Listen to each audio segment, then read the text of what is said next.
My name is Loretta Camden. I'm 84 years old, and if you asked anyone in the town of Rosefield about me, they'd say I was the sweet widow who still wore pearls on Sundays and made the best apple pie this side of the county fair. But no one knew what went on inside my house after the door shut. Not the neighbors who waved at me from their porches, not the mailman who left letters too neatly stacked in my box, and certainly not the church ladies who still thought I led Bible study on Thursday afternoons. No, the truth lived in silence, in the soft creak of floorboards at night and the way I counted pills before I swallowed them. Because the woman they all trusted, the one who wore my daughter-in-law's smile and used my last name like she owned it, had a plan. And I knew it. Her name was Brynn. Soft name like a puff of smoke. But I knew smoke always meant fire. She moved in on a Tuesday. Always Tuesday it seemed when my life changed. My son Thomas was away on a week-long business trip in Denver. He called me from the airport. "Brynn's going to stay with you, Mom. Just to help out." Help out. I could have laughed if my throat hadn't clenched like it knew what was coming. Brynn had offered help once before, after my husband Henry died. Back then, it was casseroles and 2 long hugs, all while her eyes scanned the house like she was memorizing every valuable thing in it. But this time it wasn't meals she was bringing. It was control. She arrived with 2 suitcases, a ring of keys I'd never given her, and that polished grin of hers, like butter wouldn't melt on her tongue. "Loretta," she said with a breathy sweetness that could choke a hummingbird, "don't you worry about a thing. I've got everything under control." That was the first red flag. By dinner time, she'd unplugged the landline, turned off my phone to let the battery rest, and swapped my doctor's magnet on the fridge for a list of her own emergency contacts, none of which included my physician of 15 years. I wasn't stupid. I'd raised a boy who became a business strategist, buried a husband after nursing him through liver failure, and managed a 2-acre garden with a bad hip and an arthritic shoulder. But Brynn, she thought I was a doddering old fool who didn't notice when her voice turned syrupy just before she lied. The next morning, I woke to find my medicine organizer empty. She'd hidden it. Said she wanted to check the expiration dates. By Thursday, my jewelry box was missing. And on Friday, when I asked about my upcoming doctor's appointment, she set a tray in front of me with cold oatmeal and said, "You're better off resting." Resting. I looked down at that mush like it was an insult. 'Cause it was. "You know," she continued as she fluffed a pillow behind my back, "Thomas and I have been talking about what's best for your future. He just wants what's easy for everyone. You don't want to be a burden." Burden. That word stung worse than any slap. That night, I pretended to sleep as she tiptoed down the hallway and entered the study. I heard papers rustling. Cabinet opening. Click. She was in the safe. She didn't know I'd already changed the combination. She also didn't know about the camera hidden inside the cuckoo clock Henry bought on our honeymoon in Vienna. Or the fact that my real will, signed, notarized and witnessed, was locked away at my attorney's office 2 towns over. I'd seen this coming the moment she and Thomas got married. Because I don't believe in fairy tales. I believe in insurance. And secrets. And having an exit plan before someone thinks you're too weak to build one. As I lay there, eyes barely open, heart pounding in the dark, I whispered to myself, "Let her think I'm too old. Let her think I'm too tired. Let her change what she wants to. Because she's playing a game I wrote the rules for. And I never lose." But the real twist. The next morning, as I watched her sip coffee from my favorite mug, smiling like the queen of my castle, I heard a sound from upstairs. Creak. Followed by footsteps. But we were the only ones home. Or so she thought. And that's when I knew. It wasn't just Brynn playing a game. Someone else was in on it. Someone watching both of us. If you're as shocked as I was when I heard those footsteps, stick around. This story is just getting started. Don't forget to like, comment, and subscribe so you don't miss what happens next. It had been years since I'd heard those floorboards creak in the guest room above the study. Henry used to call it the thinking room, a little hideaway where he'd read war memoirs and nap in that old brown recliner we dragged home from a garage sale in '82. No one had stayed in that room since his passing. And certainly not since Brynn moved in. So when the sound echoed overhead that Saturday morning, soft, deliberate, and unmistakably human, I didn't blink. Just listened. Brynn didn't hear it. She was too busy tapping through her phone with one hand and sipping from my floral mug with the other. Her legs tucked neatly beneath her on my favorite armchair like she owned it. She was humming. Oblivious. Or pretending to be. But I knew. There was someone else in the house. "Did you sleep okay, Loretta?" she asked, not looking up from her screen. Her tone was sweet, but it didn't match her eyes. Her eyes were always calculating, always scanning the edges of a room the way a thief sizes up a pawnshop. "I heard something," I said. My voice trembled a bit, not from fear but from strategy. Let her keep thinking I was frail. It was better that way. "Oh, probably the pipes," she said quickly. "This house is practically antique like you." She smiled at her joke. I didn't. Brynn stood, smoothed her cardigan and walked to the kitchen, humming again, this time a little louder. A distraction, maybe. Cover up. But that sound had been too solid for pipes. Too slow to be settling wood. Alive. After she vanished around the corner, I stood and crept toward the stairs, every step testing my knees, my balance, my nerve. By the time I reached the top, the house was still again. Too still. The hallway was dark, the curtains drawn just enough to mute the daylight. I glanced down toward the guest room and the door, once sealed tight, now stood open just a crack. Pushed it gently. And there, in the dim light, sat someone I never expected to see. "Maddie," I whispered. He turned, startled. Her face was pale, her dark hair pulled into a messy bun, and her hands shook around the edges of an envelope she clutched to her chest. "Grandma," she breathed. "My granddaughter. Brynn's own stepdaughter." And she looked terrified. I hadn't seen Maddie in over 8 months. Ever since Thomas and Brynn married, Brynn had slowly pulled Maddie away from the family. It started with cancelled visits, then silence, then rumors.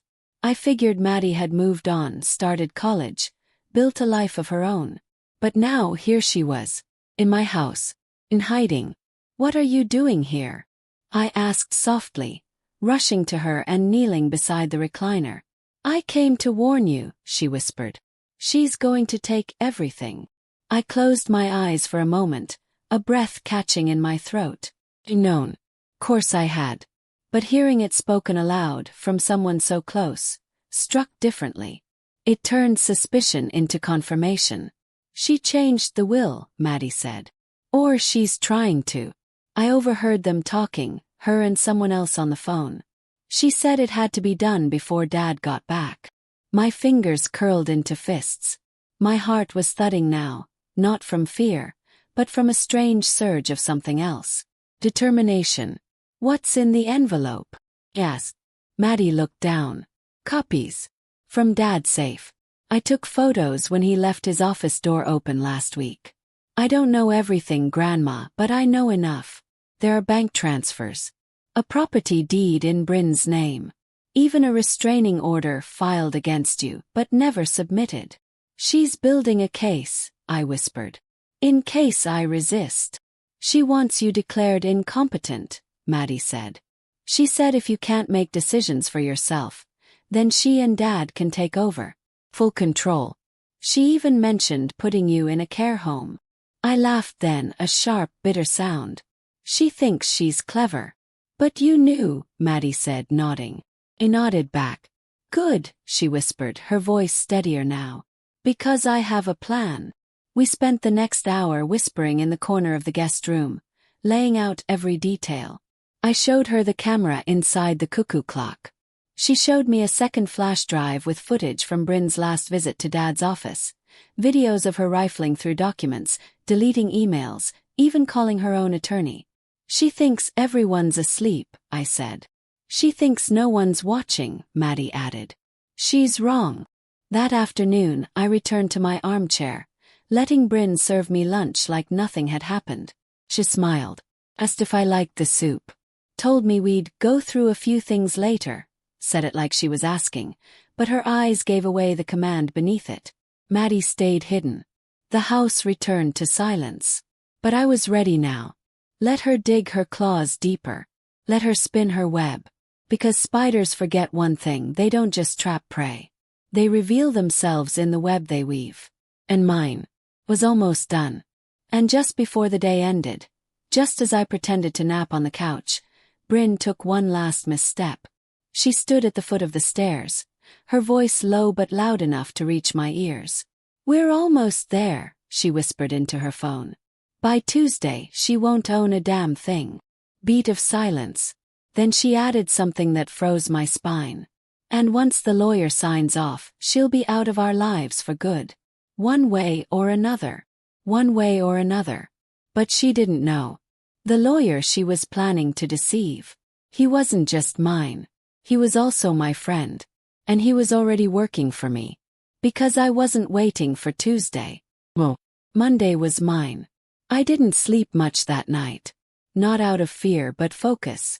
The house creaked as it always did. But now every sound had a place, every shadow a meaning. I lay still in my bed, Maddie curled up quietly in the guest room, and Brynn sleeping with the arrogance of a woman who thought she'd already won.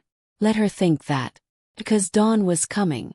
And I had a plan that had been brewing longer than she knew.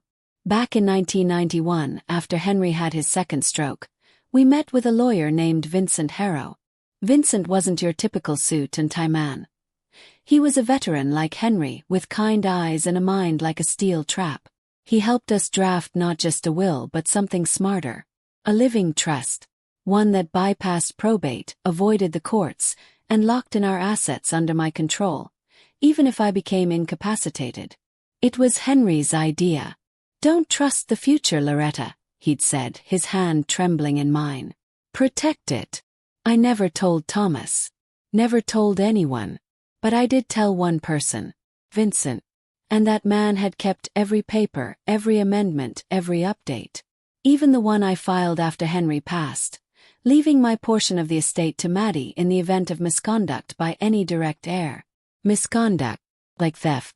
Like elder abuse. Like changing a will under duress. Which is exactly what Brynn was doing. By morning, I was dressed before the sun had fully risen. Maddie tiptoed down the stairs with a bundle in her arms. The photos, the flash drive, and, most important, a worn red leather journal. I hadn't seen it in years. "I found it in the attic," she whispered. "Under the floorboard near your sewing table. You wrote everything." My heart fluttered. That journal held everything. Conversations, receipts, my prescriptions, the day Brynn first hinted I was forgetful. The night she unplugged the phone in my bedroom, the missed appointments, the bruises she said I got from bumping into chairs. Every lie, dated and logged in my neat cursive. I took it in my hands like it was holy. Because to me it was. That morning, Maddie slipped out through the side gate while Brynn rested in my room. She said she needed the sunlight to help her migraines. And Brynn rolled her eyes as if my very breath offended her. "Don't overexert yourself," Brynn chirped, placing her hand on my shoulder a little too hard. "You know how easily you get confused." "I'm just going to sit on the porch," I said softly. Sat. And waited. At exactly 9 a.m., a silver Buick pulled up in front of the house. Vincent stepped out. He looked older, yes. His once dark beard now white, his frame slower. But when our eyes met, I saw the same man who helped Henry protect me decades ago. "I got Maddie's call," he said as he sat beside me. "And I brought everything." Came a briefcase. Out came copies of the living trust. The medical directive. The addendum naming Maddie as secondary power of attorney. Filed quietly when Thomas first started missing birthdays and Brynn's influence grew. And then, a thumb drive. "I backed everything up," Vincent said. "Even the videos. If she so much as threatens you again, we take it to court." "No," I said, staring out across the lawn. "We let her hang herself first." He smiled slow and knowing. "You always were patient, Loretta." Brynn made her move that night. She came down the stairs with a dramatic sigh, waving a folder in the air. "I spoke to a lawyer today," she said. "He's drawing up some forms. Just standard power of attorney.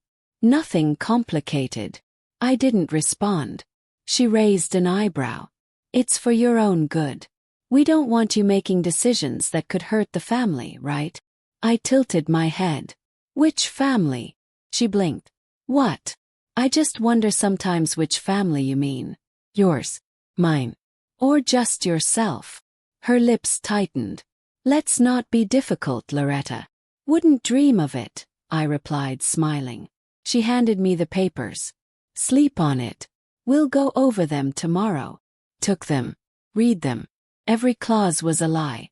Every word dressed in fake care, like perfume over poison. He nodded. Of course. Tomorrow. She left the room, thinking she'd won again. But I had already made 3 copies of everything. One with Vincent, one in my knitting basket, and one mailed out. Not to a court. Not yet. To someone closer. Thomas. Because he needed to see what his wife had become. And he needed to see it from me. The next morning, a storm rolled in. And Maddie handed me a burner phone. He texted, she said. Dad's coming home a day early. He knows something's wrong. Good, I said. Then let's make sure he sees it all. That evening, I waited in the den, sipping chamomile tea, the journal on my lap and the camera in the clock blinking silently. Brynn was in the kitchen, still barking orders at Maddie, unaware the tide had already turned.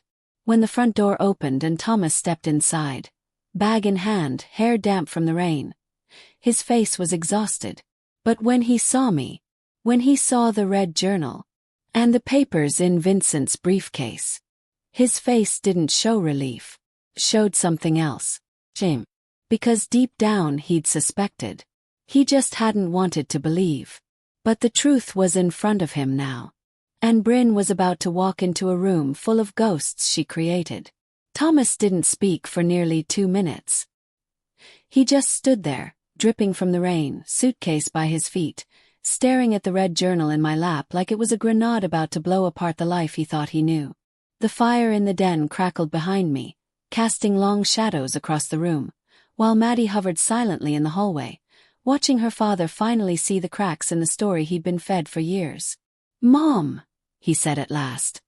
His voice a whisper wrapped in disbelief. I didn't move. You're early. He nodded slowly, his gaze dropping to the stack of documents on the coffee table. Vincent's legal folder, my notarized trust, the flash drive in a small plastic bag, and the sealed envelope addressed in my handwriting. To Thomas, when the lies become too loud to ignore. I got Maddie's package, he muttered, stepping inside. The video, the journal pages. His voice faltered. Why didn't you tell me? Because you weren't listening, I replied gently. Not for a long time. Just then, Brynn's voice floated in from the kitchen. Thomas, is that you, honey? I didn't expect.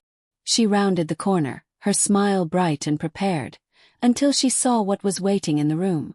Me. Folder. The journal. Her husband. And his expression. Everything inside her froze. Thomas, she said carefully, adjusting her tone like she was resetting a mask. What's going on? He didn't answer. Not yet. He walked over to the coffee table and picked up the flash drive. This is from the guest room camera. Yes, Maddie said, stepping forward now. The one I planted after she started canceling Grandma's doctor appointments. You can watch the footage. She hides the mail, disconnects calls, even throws out her medications. Brynn's eyes widened. Excuse me. Sit down, Thomas said, his voice firm. We're going to talk. Brynn didn't sit. She laughed, a short, hollow sound. You can't seriously believe this. She's always had a flair for drama, Thomas. Look at her, sitting there with her little stories and notebooks, playing the victim. I didn't write fiction, I said. Every entry has a date. Every lie you told. Every appointment you forgot to make. Every time you claimed I was losing my mind. Brynn turned to Thomas. You can't seriously think. I do, he said. I do think it. 'Cause I saw the footage. I read her journal. And I compared dates with your texts to me while I was out of town. You always had a way of making things sound so innocent. So reasonable. Brynn's face changed again, this time to outrage. You're taking her side. I'm taking the truth's side, he said. The silence was deafening. I could see the panic behind her eyes. Brynn wasn't used to being cornered. She controlled her world by making others doubt themselves, by charming, manipulating, rewriting reality in real time. But that wasn't going to work tonight. Not anymore. We watched the footage together. Thomas, Maddie, and I. Brynn refused to sit, but her body stiffened more with each clip. Her hand rifling through my mail, hiding my prescription bottle behind the fridge, turning the lock on my bedroom door while whispering, "Just rest, old lady. We'll fix everything for you soon enough." Thomas grew paler with each frame. He rubbed his temples, leaning back into the couch like the weight of it all was finally pressing into his bones. "How long?" he asked. 3 months, I said. "The moment you signed the travel contract and left for Colorado." She moved into my house, cancelled all my appointments and called a new lawyer. She was going to replace the will, have me sign something new under the guise of dementia. "She said you'd fallen," Thomas whispered. "That you were confused." "She made me confused," I said. "Withholding meds will do that." Brynn finally snapped. "Don't act like you're some innocent victim," she shouted. "You've always looked down on me. Always had your snide little comments and judgmental stares. You were never going to accept me. So yes, I did what I had to do to protect this family from your controlling grip." Maddie stepped forward. "You stole from her. You lied. You almost killed her." "I saved this house," Brynn screamed. "Your father would have done the same if he were alive. He always said she was stuck in the past." Thomas stood. And for the first time in years, I saw the man Henry had raised. "Pack your things," he said quietly. "You're leaving this house tonight." Brynn's mouth opened in shock. "Thomas, you can't." "I can. And I will." He looked at her like she was a stranger. "Because you didn't just lie to her. You lied to me. And you nearly let my mother die." That night she left, red-faced, furious, screaming that she'd sue every one of us. Let her try. Because in that moment I wasn't broken anymore. I was seen. Later, Maddie sat with me on the porch, the wind rustling the leaves overhead. "Do you think she'll come back?" she asked. "Maybe," I said. "But next time I won't be alone." We looked at the stars, and for the first time in months, I felt something settle in my bones that had been gone far too long. The morning after Brynn left was still and golden. The kind of morning where the sun peeks through the curtains like it's trying to gently nudge you awake instead of blinding you. I hadn't slept much, but for the first time in months, it wasn't because of fear. It was because of clarity. And because I knew what had to come next. Maddie had gone to stay with her friend for the weekend, giving Thomas and me the space we needed. He cooked breakfast, clumsily but sweetly. He made a mess of the eggs, burned the toast and forgot the butter, but I ate every bite. We didn't say much, and that was fine. Some truths didn't need to be spoken just yet. He needed to sit with what he'd learned. But I knew something he didn't. And it was time he learned the final piece of the story. After he left for the store, I climbed the narrow stairs to the attic.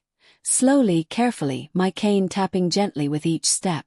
The attic had always been more of a memory vault than a storage space. It held decades of forgotten boxes, holiday decorations, dusty trunks, and a few creaky photo albums. But tucked behind an old rocking chair was a cedar chest I hadn't opened since the week Henry died. It was bound in leather straps, and the brass lock had long since rusted over. I sat in front of it and let my hand rest on the lid. My fingers trembled, not from age, but from the weight of what I was about to reveal. Inside this chest was something no one, not even Thomas, had ever seen. 26 years ago, Henry and I created a second will. Not to hide anything, not to deceive, but because we both knew how the world could twist after you're gone. Brynn was charming even back then. She had a smile that could melt glass and a way of talking that made even suspicious folks lower their guard. Henry didn't trust her, not fully.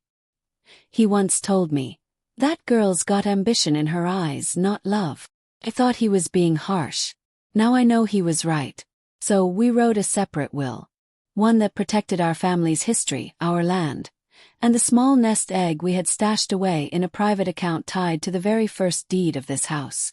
Only a few people knew about it, our lawyer, Vincent, and my sister Ellen before she passed. It was to be activated only if something ever happened to me under suspicious circumstances. The original will, the one Brynn had been scheming to overwrite, was a decoy. The real one was in this chest. I unlocked it with a small brass key I kept sewn into the hem of my winter coat. And there it was. Still wrapped in wax paper. Still sealed with Henry's signature. Alongside it was something else. A bundle of letters. Love letters, yes, but also warnings. Writings from Henry to Thomas. From me to the children. Words we had never delivered. Words we saved for when they were truly needed.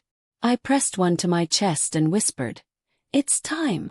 When Thomas returned from the store, I was waiting at the kitchen table. The will lay in front of me. So did the letters. He froze in the doorway. "What's this?" he asked. "Truth," I said.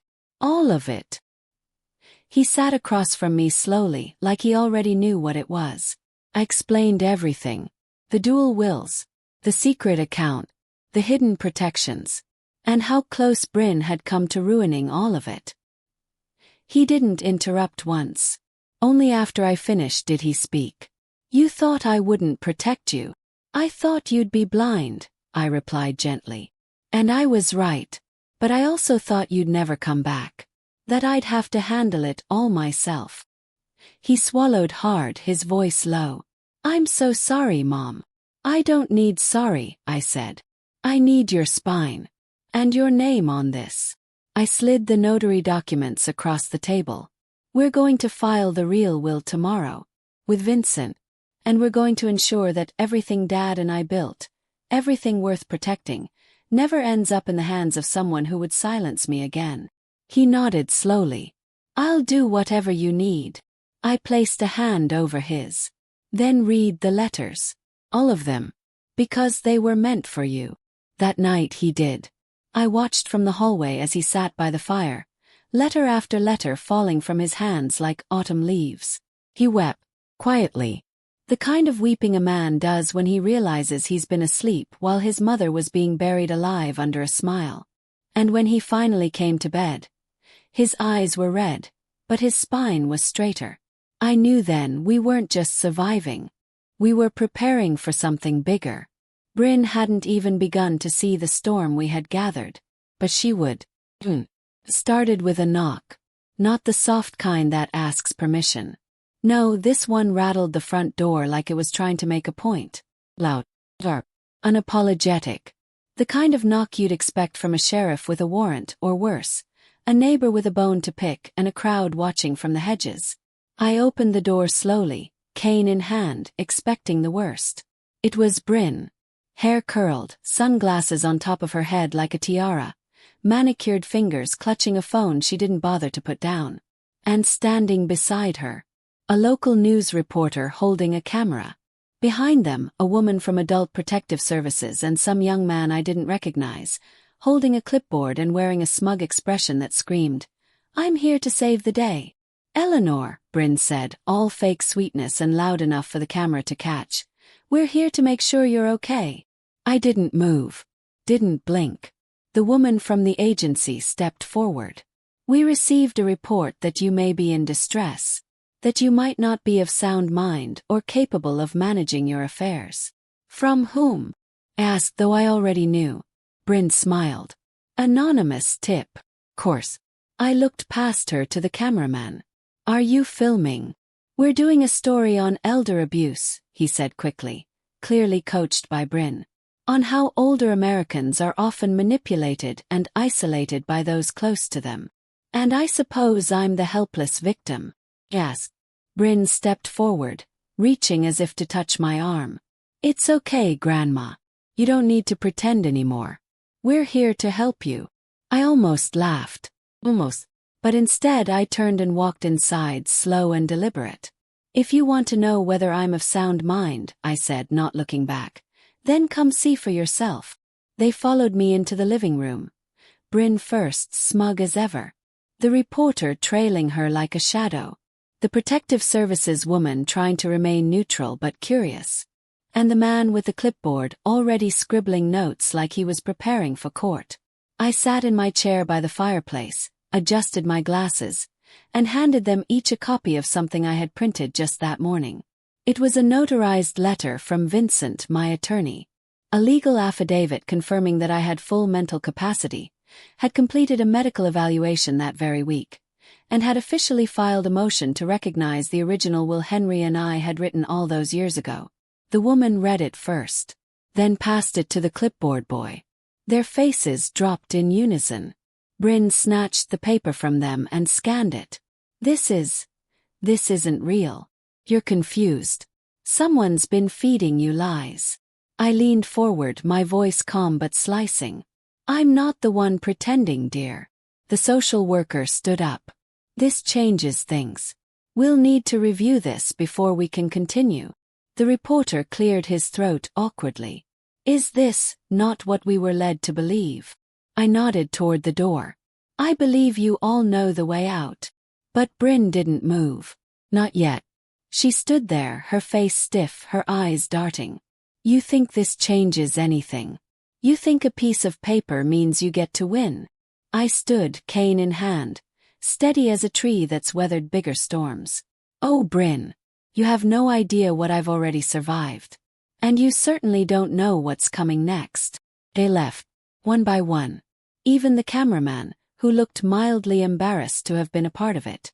Brynn lingered just a moment longer, shooting daggers at me before disappearing down the front steps.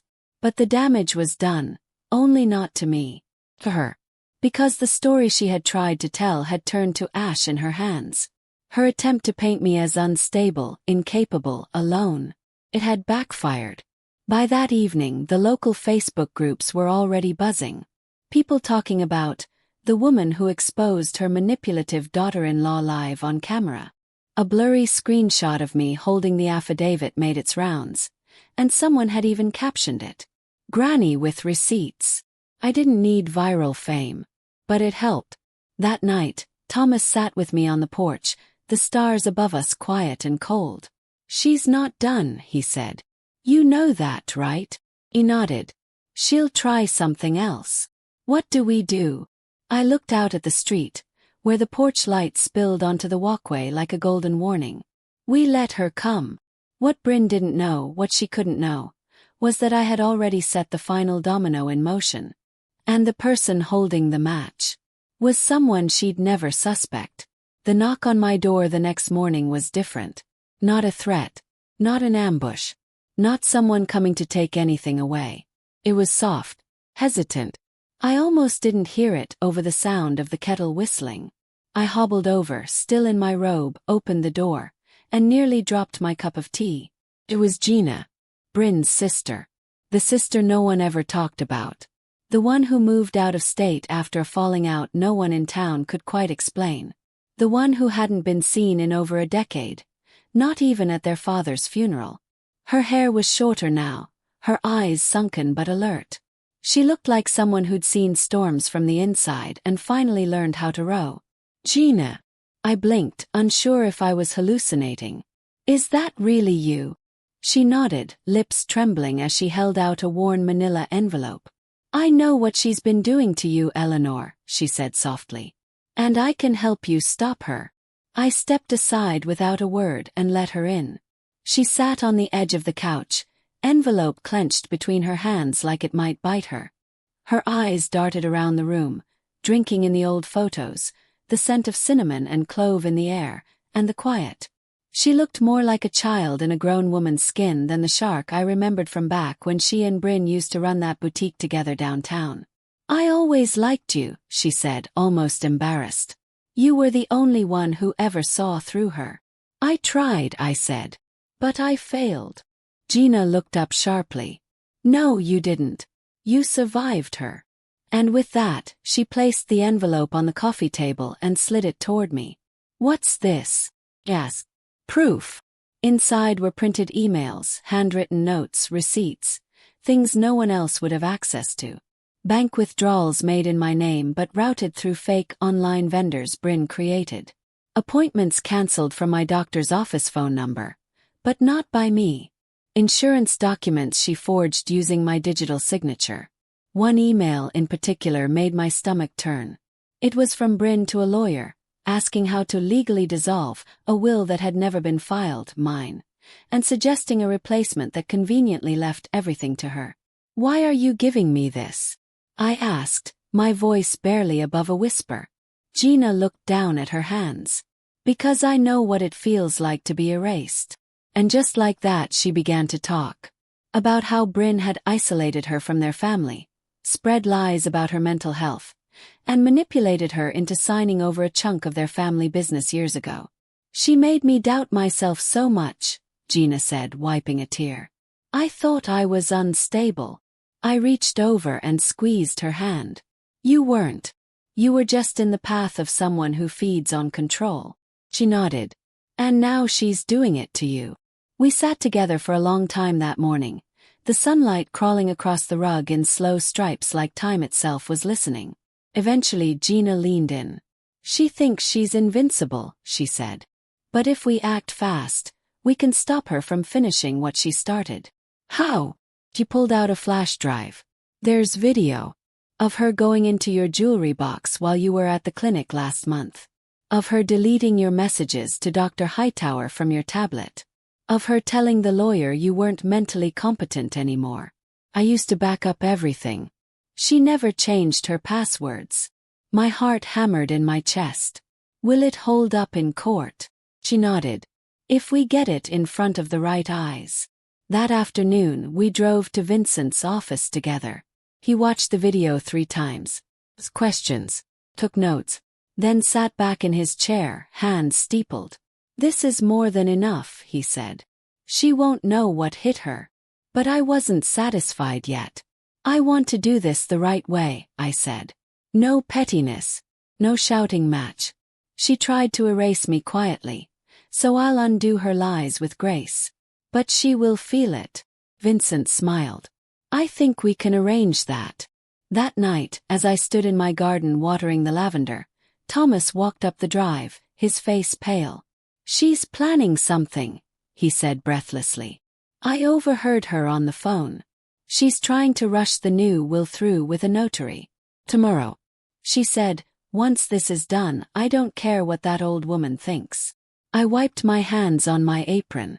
"Well," I said calmly, "then I suppose tomorrow's the perfect time to show her what this old woman knows." I didn't sleep that night. Not because I was afraid. 'Cause I was ready. Ready in the way a woman gets when she has been underestimated too long. Ready like a storm gathering strength in silence. By morning the air felt electric. I put on my navy blue suit, the one I wore to my husband's funeral, the one Brynn said made me look too serious for an old woman. That's exactly what I wanted. Serious, unshakable, and a little dangerous. Vincent met me outside the notary's office. He was already holding a file thick enough to sink a small boat. Inside were the original will, our proof, a copy of the first trust document from before Brynn moved in, and every shred of email and video Gina had recovered. "She's already inside," he said. "She doesn't know I'm your lawyer now." "Good," I said. "Let her think I came alone." The receptionist looked startled when I walked in. "Oh," she said, glancing nervously toward the private meeting room. "They've already started signing." "They?" "Mrs. Brynn Langford and your son, Mr. Richard Langford." He nodded. "Thank you." I walked straight past her and opened the door without knocking. And there they were. Brynn, with her platinum blonde bob tucked behind one ear, wearing her pearls like a costume of virtue. And my son Richard, sitting beside her, looking uncomfortable, as if he already knew something felt off. They both froze. The notary blinked. "Mrs. Langford, we weren't expecting you." "No," I said, calm as a lake before a tsunami. "But you should have." Brynn stood up, a sneer twisting her mouth. "You weren't invited, Eleanor." "No," I said again, holding her gaze. "But the woman whose estate you're trying to steal should probably be present when you try to rewrite her life." Richard stood up. Mom, please, this is just a precaution, Brynn said. I turned to him slowly. Did Brynn tell you about the jewelry she stole from me last month? Richard blinked. What? Or how she cancelled my doctor appointments so no one would know I was recovering? He looked to Brynn, confused. She looked furious. She's lying, Brynn said. She's confused. Delusional. I turned to the notary and Vincent, who had now stepped forward from the hallway. She's not confused, Vincent said, voice clear and steady. And I'm her lawyer. What happened next happened quickly, but I remember every detail. Vincent laid out the original will, the notarized statements, the printed emails, the still frames from the video of Brynn unlocking my jewelry case, a letter from my doctor confirming my competency, and last, but most devastating, a video on the screen of Brynn sitting at my kitchen table, whispering into her phone. Once I get her to sign the new will, it's mine. She's too old to stop me. She thinks I'm doing this out of love. What a joke. The room went quiet. Even the notary leaned back, stunned. Richard's face collapsed. Brynn, he whispered. Tell me you didn't. She tried to lunge for the phone, but Vincent already had it locked in his briefcase. This is fraud, he said. And unless you want your career, your marriage, and your freedom to disappear, I suggest you get out of here now. Brynn opened her mouth, closed it, then turned and stormed out without another word. Later that afternoon, I sat on the porch with Richard. The silence between us was thick, years of unspoken words pressing into the air like thunderclouds. I didn't know, he said finally. She told me you were slipping, that you were sick, that you needed protecting. And you believed her, I said gently. Because it was easier than facing what she really was. He nodded, eyes glassy. I'm sorry, Mom. I squeezed his hand. I don't need sorry. I need truth. And I need you to never let anyone speak for me again while I'm still breathing. That night, I wrote a new letter to my lawyer. In it, I requested that the original will remain unchanged. But I added a new clause, that any family member found manipulating, isolating, or financially abusing another would forfeit their claim to any inheritance. I wasn't writing it out of spite. I was writing it for every woman like me who'd been silenced behind lace curtains and polite conversations. The next morning, Gina stopped by with coffee. We sat together on the porch, watching the sun rise over the hills. Two women once discarded, now whole. She'll come back, Gina said. They always do when the dust settles and they need something. I know, I said, smiling slightly. But next time, I won't be the one left in the shadows. It had been 2 weeks since Brynn left the notary's office with her face drained of color and her plans turned to ash. 2 weeks since my son Richard sat beside me, tears rolling silently down his cheeks as he read the will he almost let be rewritten. And in those 2 weeks, my house became quiet again. Not the dreadful, suffocating quiet Brynn once manufactured, but a sacred quiet. A peace that came not from solitude but from justice. I watered my daisies every morning, humming the old lullaby my grandmother used to sing, and I finally slept through the night without the weight of fear pressing against my chest. But on the 15th day, just as I sat down with my tea and a crossword, the doorbell rang. Cold knock. Not the hurried shuffle of Gina or the bashful tap of Richard. No. This one was sharp. Calculated. I opened the door slowly and found her standing there, Brynn. Her blonde hair was tied back too tightly, her eyes sunken behind oversized sunglasses, and her designer coat clung to her shoulders like it no longer belonged to her. She held a bag of muffins. Store-bought. Cheap ones. Eleanor, she said, voice too sweet, too rehearsed. Can we talk? I didn't step aside. I let the screen door sit between us like a barrier. 'Cause it was one. She smiled as if we were old friends. I've had time to think. And I realized. I made some mistakes. Big ones. But I miss you. I miss this house. I miss family. The audacity. The same woman who had stolen my medication, hidden my phone, and tried to bury my voice beneath ink and lies. Now standing here with muffins and a smirk. Do you? I asked calmly. She nodded, glancing around. Can I come in? Just for a few minutes. No. Her smile flickered. Please. I don't want to argue. I'm just lonely. Richard won't talk to me. The media, there were rumors, Eleanor. Someone must have leaked that video. I lost 2 clients this week. That wasn't me, I said truthfully. But I'm not sorry it happened. She blinked, startled. You've changed. No, I said softly. You just never bothered to see who I really was. Later that day, I went to my lawyer's office again. Vincent had been waiting for this moment. She came back, he asked, amused. She came back, I confirmed. Vincent leaned forward. She'll try harder next time. Maybe with apologies. Maybe with threats. But she's not finished. She is with me, I said. But I want to finish this properly. Let's finalize the amendment. We reviewed every page of my will once more. It felt like a cleansing, a way to ensure my story wouldn't end the way they wanted it to. I even added a letter, handwritten, sealed in an envelope, to be read only after my passing. In it, I told the truth of those months Brynn tried to erase. Not with vengeance, but with clarity. They needed to know what silence cost me, and what speaking up gave me back. That evening I received a message from Richard. He'd heard Brynn tried to visit. Are you okay? He asked. I typed back. Better than okay. I'm free. He wrote again. I found the journal you kept. The one you gave to Vincent. My hands froze on the keyboard. You read it? Yes, he replied. And Mom, Eleanor, cried. I never knew. I should have known. I stared at the screen for a long moment, then replied. You know now. On the weekend, Gina hosted a dinner at her place. She'd started working at the local community center, teaching tech skills to seniors. It was her idea, and she said I'd inspired her. You refused to be erased, she told me. That gave me courage. We drank cider on her porch with a few of her new friends. One of them, a tall man named Harold with a booming laugh, asked what I did before retirement. Raised a son. Cared for a home. Loved a man. Lost him. And then nearly lost myself, I said. But I came back.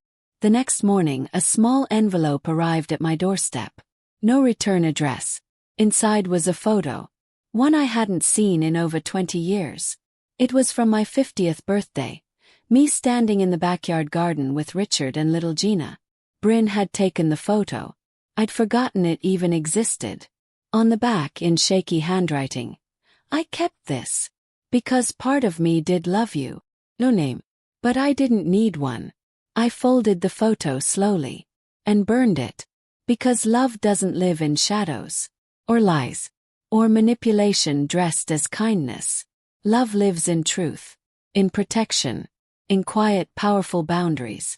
I sat at my writing desk, the same one I'd used to pen the original will so many years ago, and pulled out a fresh sheet of paper. The morning sun filtered through the lace curtains, casting soft golden shadows across the wood grain.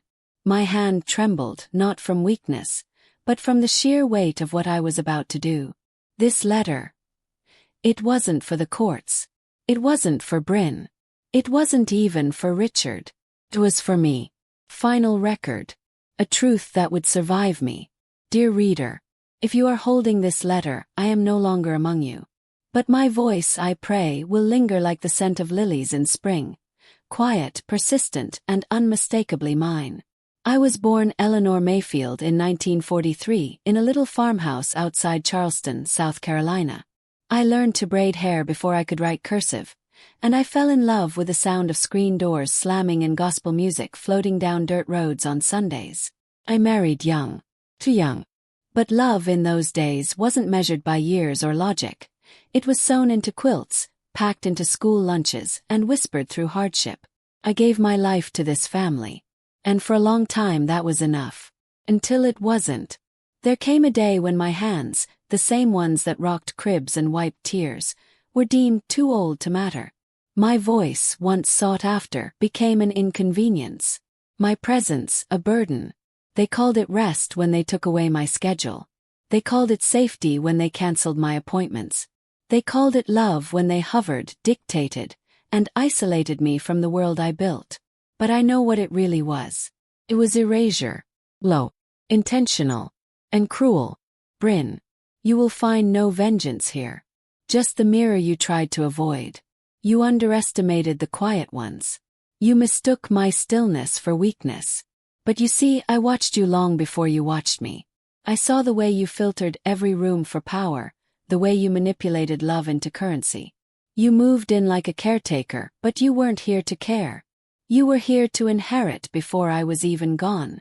But here's what you didn't know. The first will was never destroyed. The camera wasn't placed last minute. The lawyer wasn't just an old friend. I raised his mother when her own left her behind. Loyalty runs deeper than law when the roots are real. Your version of the story ends with me fading quietly. But mine ends with my name remembered. I sealed the letter and slid it into a folder marked Legacy. Then I stood and walked out to the garden. The wind stirred the chimes above the porch. The sound was soft, like whispers from the past coming back to honor me.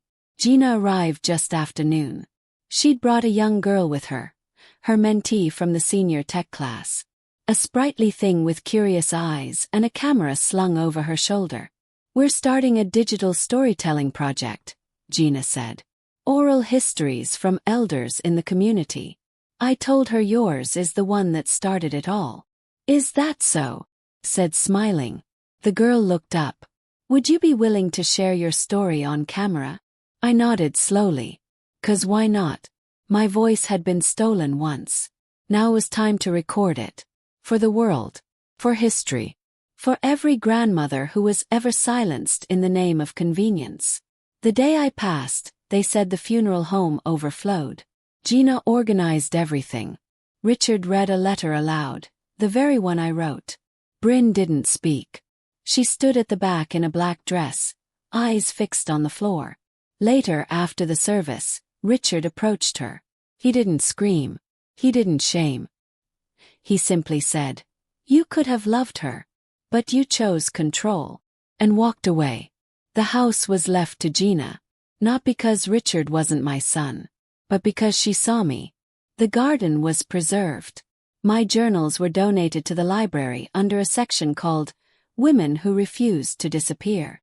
And the local senior center named their tech wing after me. The Eleanor Mayfield Digital Legacy Lab. Somewhere someone is reading my words right now. A granddaughter. A daughter-in-law. A son who's just realized he stopped listening. A woman in her 80s who thought it was too late to matter. To her I say this. You are not the sum of their dismissal. You are not fragile glass, they just stopped learning how to handle your brilliance. But plant your truth where they can't dig it up. Because even if they starve your presence, your legacy, it will feast. If this story made you feel something, if you saw your mother, your grandmother, or yourself in Eleanor, please like, comment, and subscribe. Share it with someone who needs to remember that silence doesn't mean surrender. And most importantly, never let anyone write your ending for you.